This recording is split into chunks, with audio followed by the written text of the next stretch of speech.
Tonight, a Hillsborough school board member says sending kids back to class is a, quote, recipe for disaster. Good evening. I'm Jennifer Lee. I'm Keith. Kate, thank you for joining us. Karen Perez is making news after her Facebook post sharing new COVID numbers among teachers and students. 8 on your side's Melanie Michael joining us live from school board headquarters. Mel, what did she tell you tonight? Well, Keith and Jen, good evening to you both. This school board member says that the new data is alarming. There are more than 200 new positive COVID cases, including teachers and students. When it comes to sending kids back to school, there are many schools of thought.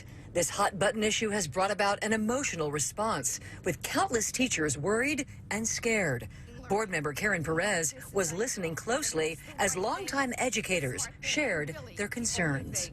I don't want to die. And I don't want any of you to either. And I'm miserable. I've been in tears, I've been frustrated, and for my own child and deciding what to do.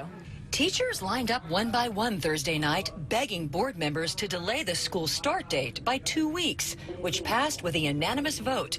But the question remained, what would that look like?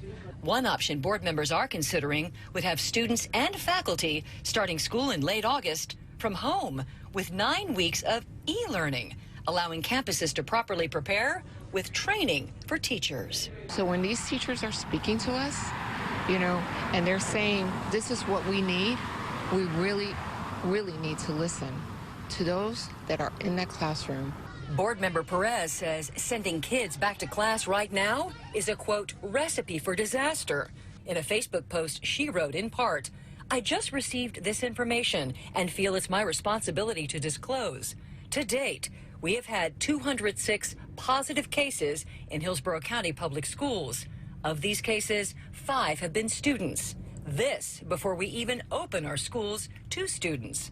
Perez says if school leaders do not take this into account, the entire district will be in for a rude awakening.